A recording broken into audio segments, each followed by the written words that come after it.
Who's got the balloon concession here? We got it going there.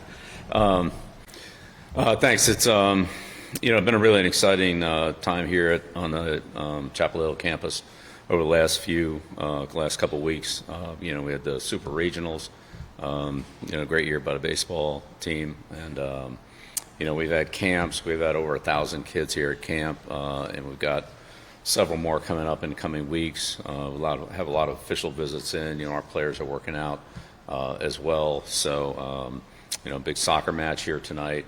So really a lot of activity on campus. It's been an exciting place to be, and looking forward to the next couple of weeks here, especially as we move forward on the football end of it. A lot of new faces since the end of last season. It's been a lot of turnover, almost 2/3 of the roster from where it was in January. After those players whose eligibility expired, or like Mari, who went into the draft when those guys left. So a lot of new faces, but definitely coming together. And training's been good. We've made a lot of improvement. There's good team chemistry, a lot of individual improvement, and obviously we got a long way to go, but we're working hard. We're making progress, and so we're excited about that. So looking forward to rounding out the summer training time, and then of course when camp starts in August, then obviously that'll be a big month for us too. But just want to connect with everybody here before we rolled into the the summer, July 4th, all that, and so give everybody a chance to catch up on UNC football. Coach, last time we talked to you a little bit before the spring event about quarterback, and I'd asked you about Max Johnson. Max recently put out a video on social media looking like he's doing a lot more stuff. Mm-hmm. You have 4 quarterbacks. He's one of them. How close is he? And do you anticipate he will be available once, full 100% once you guys are going to camp? Yeah, so Max is doing very well.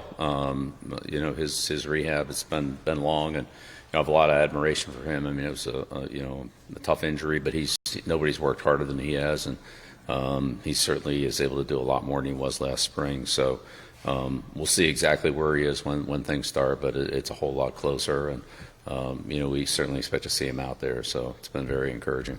Just a reminder, if we can use your name and your outlet. Andrew Jones, sorry, it's a quick follow-up about the quarterback room. Mm-hmm. What did you guys like with Gio Lopez? Yeah, was really productive at South Alabama. He's a dual threat quarterback. He's had plenty of production yardage, both the running game and the passing game experience. Tough kid, played well against some good competition, teams like LSU. So looks like he's definitely ready for this level, and we're excited to work with him as we are with everybody else. So we've got some freshmen, we've got Max, got some experience, and Gio. So we'll see how it all plays out. Honestly, none of them, with the exception of Max, for a handful of plays last year, none of them really taken any snaps here. So it'll be, it'll be good to see how all that plays out. Rod Baxley, Fayetteville Observer. Bill, what do you like about how you guys have built out this roster over the last few months, going into the summer and then fall camp? Yeah, well, I think Mike Lombardi and the scouting staff have done a great job. We came in late, and so that was a little bit of a challenge on the recruiting end because it was after signing day.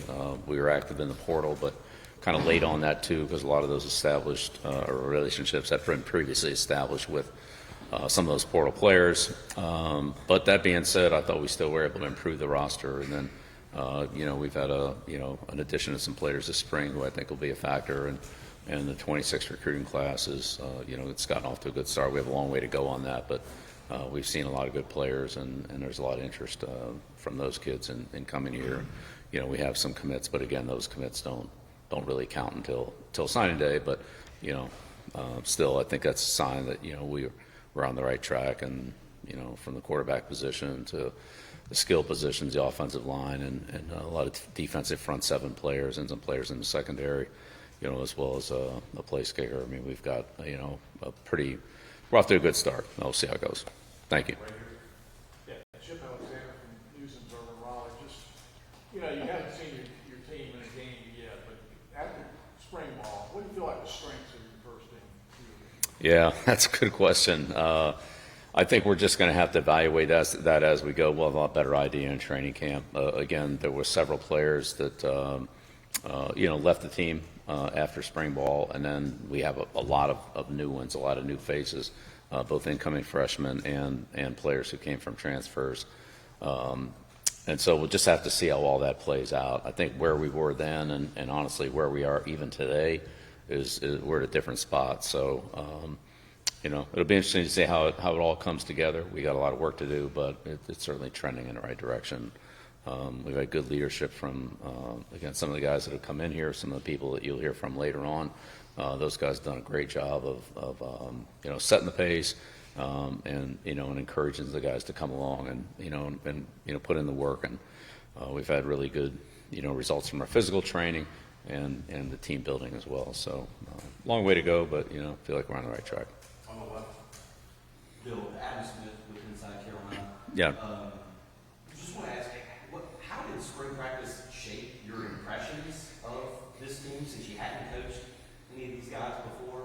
And how did spring practice maybe influence what you felt like needed to be done with the roster going into the next portal cycle? These are great kids to work with. They really are. We've had great buy-in. There have been really no problems at all. I mean, these guys are on time. They're early. They work hard. They put in the work on the weight room, in the weight room, out on the field. They spend time on their own, whether it's doing extra training or coming over and watching film and that type of thing. They've made a ton of improvement. I mean, these guys are a lot better than they were when we started in January on every level.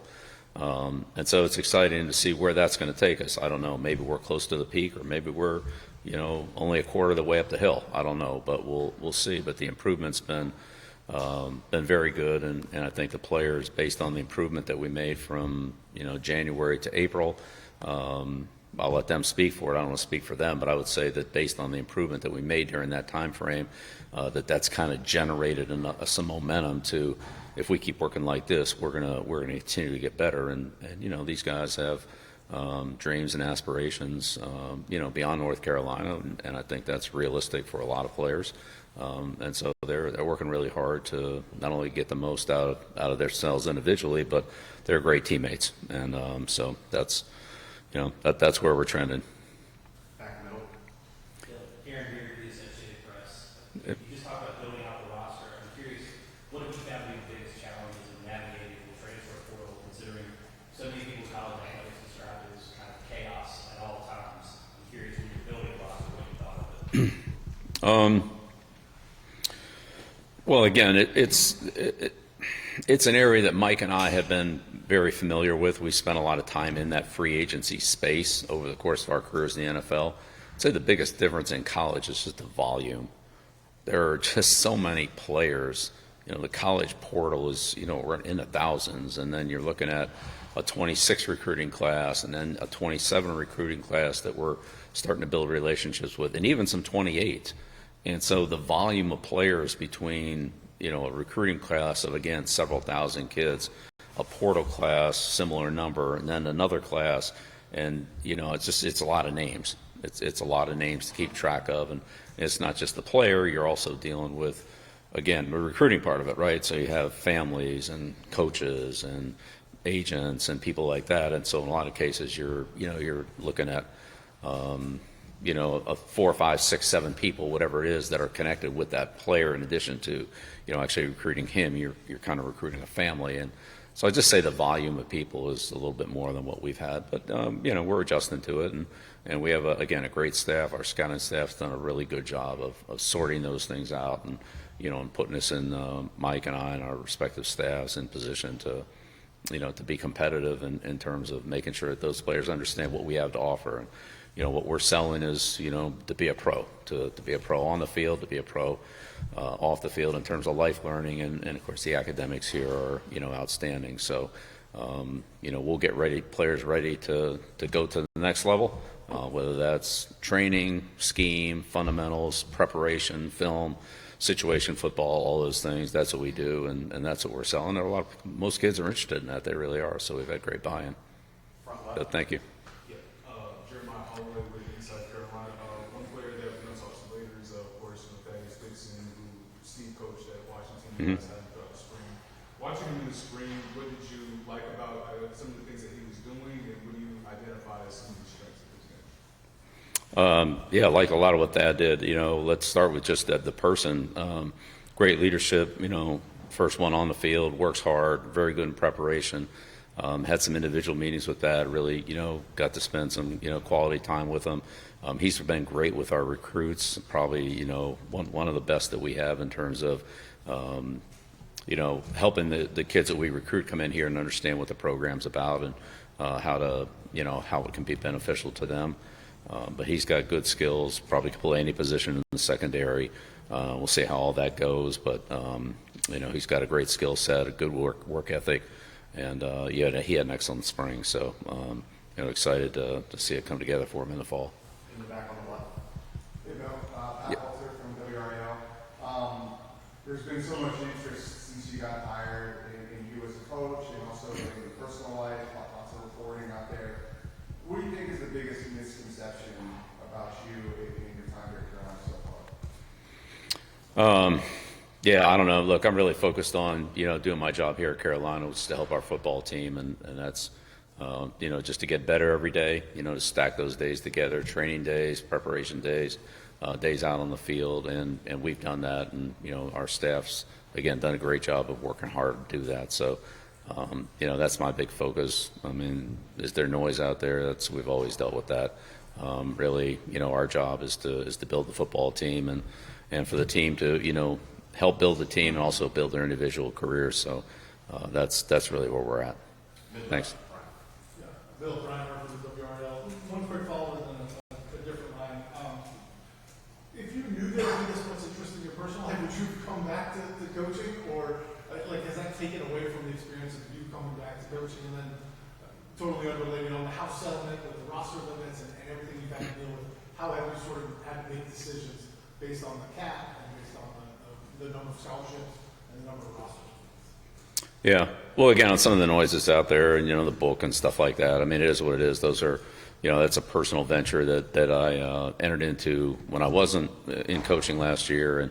And hopefully that'll be a big purchase on Father's Day. But in any case, the house settlement, something that we've all kind of been waiting for. And now that that's been handed down, it's quite lengthy and technical. And so, we have people on our staff and lawyers and so forth that are looking at it. So we have a full understanding of exactly what we're doing. We did that over the weekend, and Michael Lombardi and I will be meeting with those people that are advising us on what exactly it means, what we can do, how we need to configure things a little bit differently than maybe we've done in the past couple of months. Again, a lot of this was anticipated, but now that it's more formalized, we'll have to make sure that we're compliant with every part of it, and from roster size to payments and fair market value or reasonable market value, terms like that. The Deloitte part of it. I mean, there's a number of things that are kind of interconnected. We just want to make sure that we understand everything before we march too far forward. But I'm glad that it's out. I'm glad that we have rules and policies and so forth that we can work with. I think now it's just understanding exactly how the mechanics of some of those will work, and again, what we can do and what we can't do. And as we identify that and as it becomes clearer, that'll just help us going forward. I would just say I would expect that over the next year there'll be a lot of things that'll come up, and probably a year from now some modifications will be made. I mean, who knows what they are, but I think that as you get all these schools, all these athletes, student athletes, and so many different outside NIL type, let's call them deals, we'll see how all that plays out and what the boundaries are or aren't going forward. Bill, Michael Coe, WCHL, chapelrow.com. You're bringing in a lot of talent, a lot of experience talent on the offensive line through the portal, in addition to returning 3 guys who started Right. last year on the line.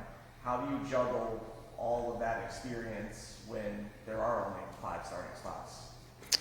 Right. Well, I would say in my experience, in the NFL and certainly looking from the NFL at the college landscape, it's really hard to go through a season with the same 5 offensive linemen for the entire year. That almost, I won't say it never happens. It's unusual for that to happen. And certainly, we've been in situations, and as you've seen many teams, lose multiple players at the same position, for a game or two or a period. So depth is important at every position. You just never know when you're going to need it, right? And so, and again, it's good competition. Competition will bring out the best of everybody. And I think that, we have a very competitive group. Those guys embrace competition, and it makes all of us better. So I know for me, coaching against guys like Andy Reid and Kyle Shanahan, Sean McVay, Sean Payton, guys like that, that's what made me better. I mean, it was really hard to coach against those guys. So that's what sharpens your game. And I think as an athlete, student athlete, that, good competition both on your side of the ball and on the other side of the ball are important. But to your point on the amount of veteran players we have, competition will be great. I think their experience will be very helpful. But I think that's also very important that Michael and I have talked about is the 26 class, that we need to be, ready to have some players in there for the guys that, won't be returning next year. So, there's some real team building that we need to address in the future. But again, for right now, we'll let the competition play out. But I think it's very good, very healthy. It's a lot more than what I think we had back in the spring. And, the best players will play. That's the only thing I could tell you. Heidi Kirk, WRAL News. Given the focus on your personal life, how do you keep your players from getting distracted? And do you expect your girlfriend to be on the sidelines during games going forward? No, she doesn't have any role in the UNC football program. But again, there's been, noise out there about a lot of different things. Again, our focus is, day to day, getting better, stacking good days together, having good rest, recovery, and training, moving forward the next day. And from the coaching staff to focus on, how do we help our team get better? That's my job. That's our staff's job is to put a good plan in place so that they can, if they do the work, that they see the improvement. And so, that's what our job is. Second row left. Brian Ron with the Daily Courier. Obviously still very early, but do you have any early impressions on what you guys' kind of offensive philosophy will be, and how does having multiple options at quarterback kind of change that or open things up? Right. Well, again, at the quarterback position, we have really of our call it 5 players there at quarterback, including the 2 freshmen who are coming in. Bryce is the only one that was here in the spring. Max was here, but wasn't able to participate much, and of course Gio's new. So I think as we see the offense evolve, some of it'll obviously be in part reflective of how those quarterbacks do and how that position shapes up. So I think we have good competition there, and our offense is our offense, and we'll be able to adapt to whoever it is. We've certainly had a lot of quarterbacks through the years with different skill sets, and we're able to work with all of them. But we'll see how it all plays out. So right now that position is one that we just don't have a lot of on-field experience with. And again, even though Max was here, he just wasn't able to participate in a lot of the team drill or in any of the team drills. So it kind of also includes him, even though he's a very experienced player. Last one back middle. Jalen Gilkey, WF1, just Greensboro. Coach, thanks for your time. Sure, Joe. Wanted to know, you spoke on it earlier, the vast improvements that your team has made so far this spring. What were some of those areas that you were looking to see your team get better, and how close are you to where you guys want to be? Well, again, always working to continue to improve, and again, as we hit our targets, then we just keep raising the bar on those targets and see where it goes. But I think the improvement really was across the board. So better communication, better fundamentals, better understanding of what we're trying to do. Certainly, the conditioning was much better. We practiced at a very high level, similar to what we have done in the past with Moses Cabrera, our strength coach, and our offensive and defensive systems and so forth, and the players were able to respond to that and and maintain not only good health but a high quality performance. So we didn't run out of gas. We were able to sustain the workload of those practices from our off-season training that started back in January. So all those were great signs of growth. Again, how far can we go? How much can we improve? And how will it all come together collectively? We'll just have to see. But we're not going to stop. The improvement we made, we don't think we're there yet. We're definitely not there. We know we got a long way to go, but I think these guys have a really good future in front of them individually and collectively, and it's exciting to see the progress they've made. So, just look forward to working with them every day. It's really a great group to work with, and a great opportunity for me and our staff to see the satisfaction and the growth that they've had, like I said, individually and collectively as a group. And we have some new players coming in, and it's exciting to work with them. We'll see how that all works out too. So, thanks so much for coming. Appreciate it, and we'll turn it over here to some of our student athletes here. They've done a great job for all four of these guys, giving us great leadership throughout the time they've been here. In some cases, with Hardy and Ship, they've been here, their whole career, but also Dad and Christo coming in. Those guys did give us great leadership all the way through. All right, thank you.